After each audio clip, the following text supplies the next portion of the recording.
नमस्कार। आपका अखबार के इस अंक में आपका स्वागत है। मैं हूं प्रदीप सिंह। रविवार को मुहर्रम का 10वां दिन था। तो मुहर्रम के इस 10वें दिन पर कांग्रेस के नेता और लोकसभा में प्रतिपक्ष के नेता राहुल गांधी ने एक संदेश दिया। उन्होंने कहा कि हमें इमाम हुसैन साहब के बताए रास्ते पर चलना चाहिए। और वो रास्ता क्या है उनके मुताबिक? संघर्ष, बलिदान और डेडिकेशन हमें मानवता, एकता और शांति की ओर ले जाता है। अब आपको इस बयान के सुनने के बाद और कुछ शंका रह गई है? अगर रह गई है तो दूर कर लीजिए। पहले तो ये जान लीजिए, इस्लाम शांतिपूर्ण मजहब है, ये एक प्रोपेगेंडा है। दुनिया में इस्लाम के मानने वाले ही इसको नहीं मानते, और उसका आधार बता रहा हूँ। एक एंग्लिकन चर्च के पादरी हैं जिनका नाम है मार्क डूरी। उन्होंने इसके बारे में लिखा है और इस पर सवाल उठाया। उन्होंने ऑस्ट्रेलिया की किसी यूनिवर्सिटी से पीएचडी की है, इस्लाम के बारे में लिखते रहते हैं कि क्या इस्लाम शांतिपूर्ण मजहब है। तो उन्होंने अपनी बात तो कही ही है, उसके अलावा जो इस्लामिक स्कॉलर हैं उनको कोट किया है। तो उनकी बात अगर आप न भी माने तो भी आपको जो इस्लामिक स्कॉलर्स हैं उनकी बात पर ध्यान तो कम से कम ज़रूर देना चाहिए। इस्लाम शांतिपूर्ण मजहब होने के बारे में कहा यह जाता है कि इस्लाम कहता है कि समर्पण करो, यानी धर्म परिवर्तन करो तो सुरक्षा मिलेगी, सुरक्षा मिलेगी तो शांति रहेगी। लेकिन इस्लामिक स्कॉलर की मैं बात कर रहा था, उनकी बात ज़रूर सुननी चाहिए। सीरिया के रमज़ान अल बूटी 2013 में एक आत्मघाती हमले में ये मार दिए गए। 2014 में इन्हें, आपको पता होगा कि हर वर्ष इस्लाम के लोग जो है एक सूची जारी करते हैं, द मुस्लिम 500, कि दुनिया के 500 प्रभावशाली जानकार मुस्लिम कौन हैं। इसमें उनको 2014 में 27वें स्थान पर रखा गया था। अब उनकी बात सुनिए। वो कह रहे हैं कि ये कहना कि इस्लाम एक शांति का धर्म है, दरअसल ये इस्लाम को कमज़ोर करने का षड्यंत्र है। ध्यान से सुनिए, इस्लाम को शांति का मजहब कहना इस्लाम को कमज़ोर करने का षड्यंत्र है। और वो कहते हैं कि ये पश्चिमी देशों ने इस्लाम पर ये झूठ थोपा है, इस्लाम के बारे में ये झूठ पूरी दुनिया को बताने की कोशिश की है, समझाने की कोशिश की है। और इसका उद्देश्य क्या है, क्यों किया पश्चिम के देशों ने? वो कह रहे हैं कि इसका उद्देश्य है मुसलमानों के दिमाग से जिहाद का कॉन्सेप्ट निकालना। और अगर आप इस्लाम से जिहाद का कॉन्सेप्ट निकाल दें तो फिर ये जो दुनिया भर में मारकाट हो रही है, जितने इस्लामी देश हैं, आप देखिए कहीं भी शांति है क्या? कहीं भी शांति आपको दिखाई दे रही है? जितनी दुनिया में मारकाट हो रही है, 90% से ज़्यादा वो इस्लामी देशों में हो रही है। या तो आपस में लड़ रहे हैं या अपने विरोधियों से लड़ रहे हैं। अब और बात सुनिए आप। इस्लाम शांतिपूर्ण मजहब है, इसका जिक्र न तो कहीं कुरान में आता है और न मोहम्मद साहब की जो टीचिंग्स है, जो उनके कथन हैं, उनमें कहीं इस बात का जिक्र है। लेकिन दुनिया में, हमारे देश में भी जो सो कॉल्ड सेकुलर लोग हैं, इसी थ्योरी को आगे बढ़ाते हैं। ये बताने की कोशिश करते हैं कि इस्लाम शांति का मजहब है और शांति की सीख देता है, भाईचारे की सीख देता है। मैं बहुत से लोगों के उदाहरण आपको दे चुका हूँ, चाहे डॉक्टर अंबेडकर हों, चाहे गुरुदेव रविंद्रनाथ टैगोर हों, सब ने क्या कहा है इस्लाम के बारे में। वही बात कही है जो पहले मैंने आपको बताया कि अगर आपको शांति चाहिए तो इस्लाम स्वीकार कर लीजिए, यानी धर्म परिवर्तन कर लीजिए। अब सवाल ये है कि ये इस्लाम शांति का मजहब ये शुरू कैसे हुआ, ये कॉन्सेप्ट कहाँ से आया, कैसे प्रचलन में आया?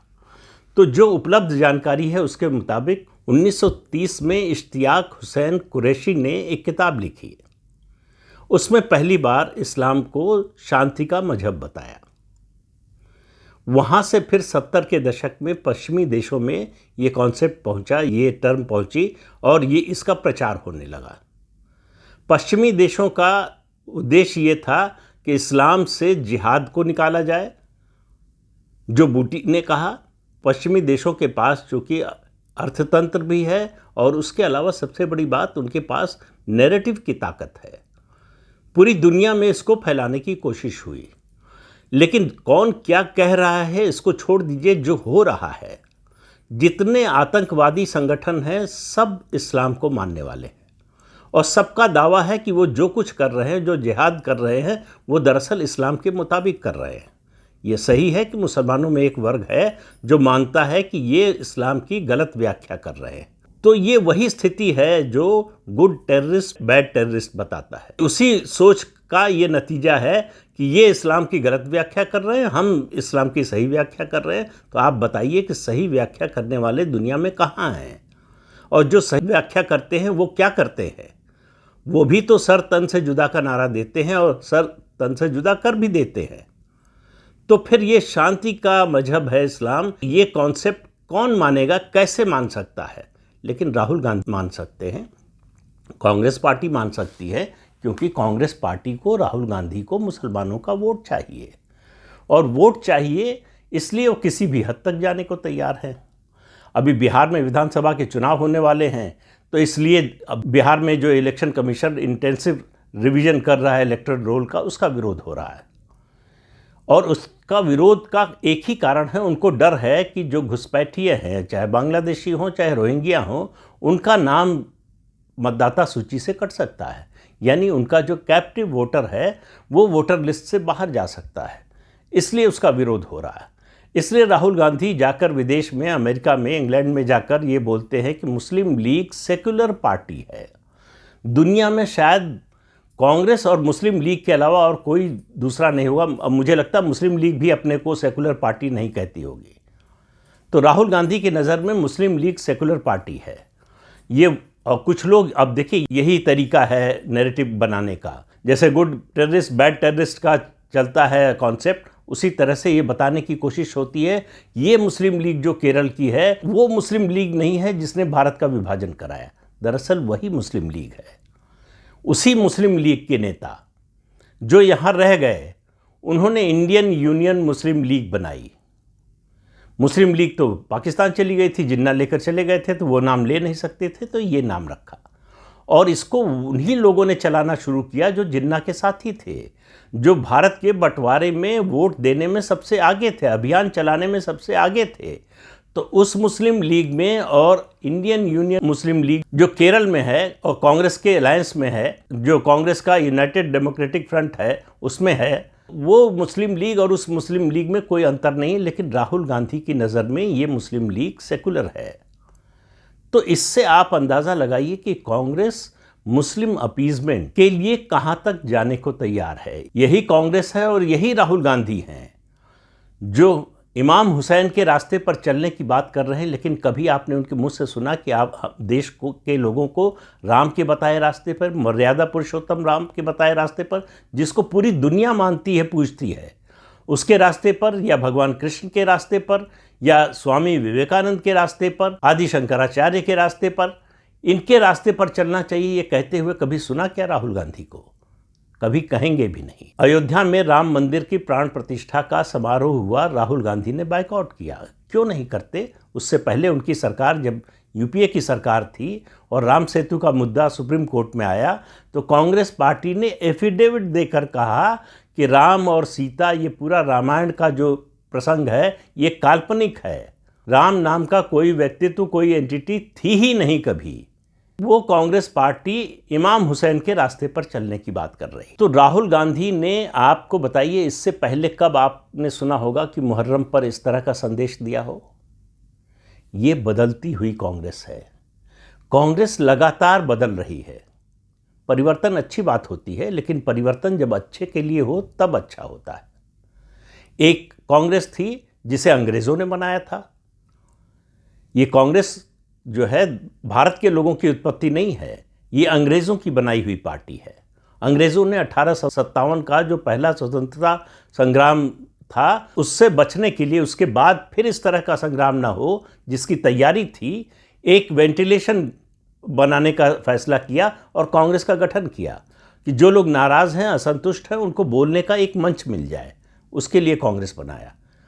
आप लगातार देखिए, जब से कांग्रेस बनी है, लगभग 140 साल होने जा रहे हैं, शुरू के बहुत सारे अध्यक्ष अंग्रेज़ रहे, अंग्रेज़ अफसर रहे, कांग्रेस पार्टी के अध्यक्ष। तो ये अंग्रेज़ों की बनाई पार्टी है। फिर इसमें भारतीय शामिल हुए, तो ये स्वतंत्रता संग्राम का एक मंच बन गया और आज़ादी के बाद इसको पार्टी बना दिया गया, पार्टी के रूप में। हालांकि महात्मा गांधी चाहते थे कि आज़ादी के बाद जो है वो कांग्रेस को भंग कर दिया जाए और नई पार्टी बनाए, जो भी बनाना चाहते हैं। लेकिन कांग्रेस पार्टी को, जिसके सर्वे सर्वा हो चुके थे सरदार पटेल के देहांत के बाद जवाहरलाल नेहरू, उनको लग रहा था कि ये बहुत बड़ा एडवांटेज है, ये पार्टी स्वतंत्रता संग्राम का मंच रही है जिसमें हर विचारधारा के लोग थे, उसका फ़ायदा जो है, उसका भावनात्मक जो उससे लगाव था लोगों का, उसका फ़ायदा उठाया जवाहरलाल नेहरू और उनके साथियों ने।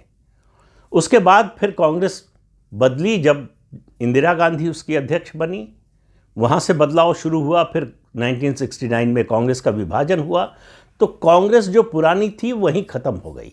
1969 के विभाजन के बाद कांग्रेस टूट गई और इंदिरा गांधी ने जिस फैक्शन का नेतृत्व किया वो दरअसल असली कांग्रेस हो गई, लोगों ने उसका साथ दिया।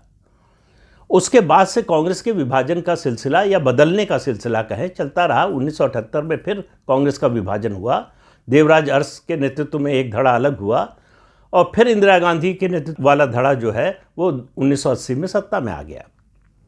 लेकिन असली बदलाव या कहें कि मौलिक बदलाव जो है कांग्रेस पार्टी में आया जब सोनिया गांधी इसकी अध्यक्ष बनी।